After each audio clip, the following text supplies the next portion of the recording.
Bob Ray for Ray's Tennis. I want to talk about spin.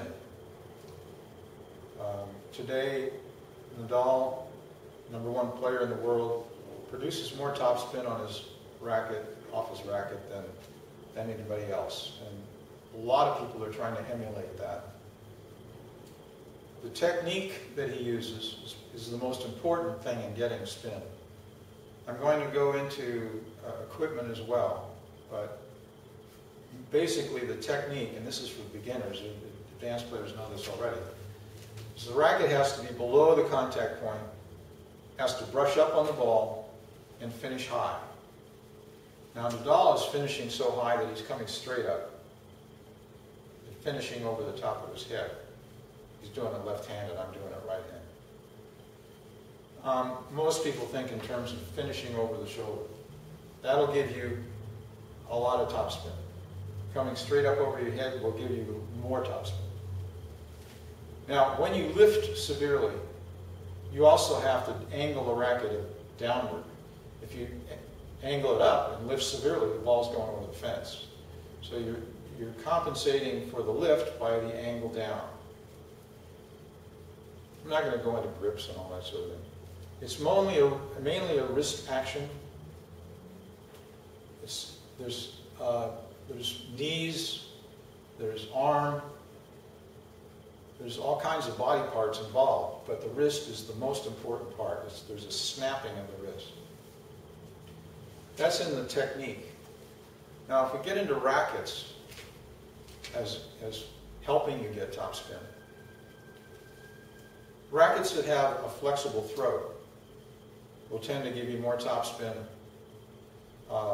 than stiff rackets. The stiffer rackets will give you more power, but the flexible throat will give you more spin because the dwell time, the ball staying on the strings, is a little longer when the racket flexes more.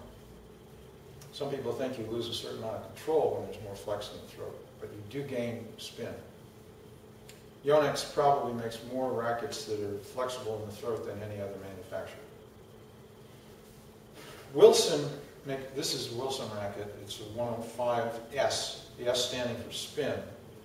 And they've reduced the number of cross strings. I believe there's 15 in here. And normally there's 18. So the spacing between the strings is greater. Now that's not a unique concept. The super oversized rackets, like weed and that sort of thing, have greater spacing in the strings too.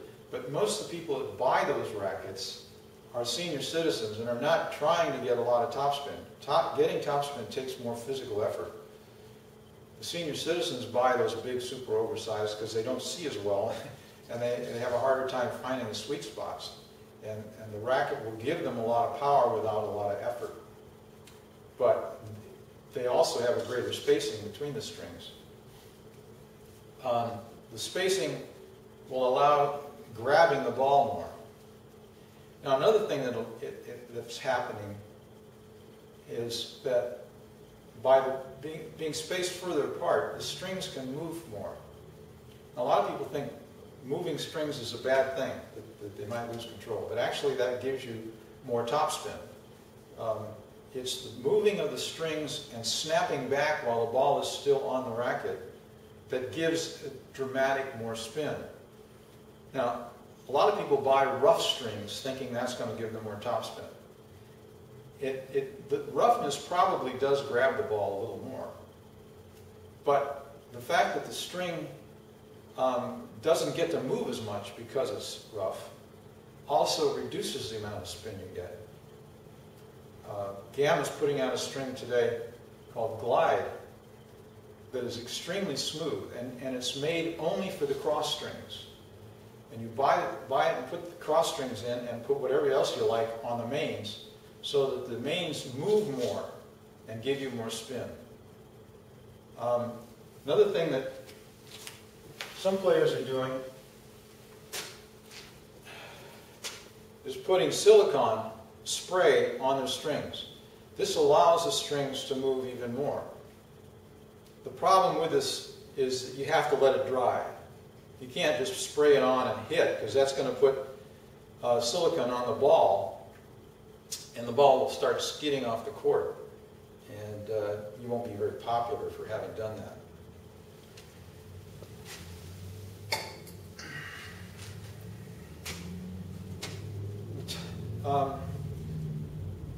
The racket, flexible in the throat, the bigger head, greater spacing in the strings. Also, the greater size of the grommets. The bigger the grommet hole, the more the string can move. What's important is that the grommets at the top and bottom be wide open. On the side, it's not as critical. It doesn't help you with that much to get spin. But if you have wide holes at the top and the bottom, your strings will move more. And Prince, of course, has the biggest holes in their rackets. All these things are going to contribute slightly to improving topspin. The biggest thing I said is your technique, the way you hit the ball. If you want to know why a ball, well, the reason we hit topspin is to increase the margin of error when we try to hit the ball hard. And the reason that the ball dips is called the Magnus effect. And what it is because the ball is turning like that for topspin, that way, the bottom is turning that way as you move in that direction. So the air goes past it faster here and gets some resistance here. If the ball is fuzzy, that will be even more pronounced because the air will have even more resistance. Bernoulli's system says that air traveling faster reduces pressure, and air traveling slower increases pressure. So the resistance up here causes the air to flow slower and increases the pressure. So there's a pressure downward, and the air is reduced in pressure here, so it resists even more. And of course, the more the spin, the more those effects take effect. Underspin the same way. Underspin turns the other way if you're going that way. So there's more resistance down here, less resistance here. It tends to lift the ball. So it tends to have sort of like a helicopter effect, and the ball will just slow down. And it takes less effort to hit underspin. But it slows the ball down through the air and after it bounces. So those are the things that you can think about when you go out to work on your topspin. That you can get more primarily from technique, better technique, but also from little gimmicks on the strings and the racket. Oh, another thing on the racket I forgot to mention. Most players are trying to manipulate the head faster to get more topspin. To do that, they want to weight the handle of the racket to make the head light. If the racket is head heavy, it sort of has a mind of its own. It goes through the ball on its own. A lot of people like that because it gives them a follow-through without much effort. But if you want to lift the ball, the racket severely on the ball, then having weight in the handle allows you more control of the head as far as lifting it quickly. That's all I have to say about topspin. Thank you.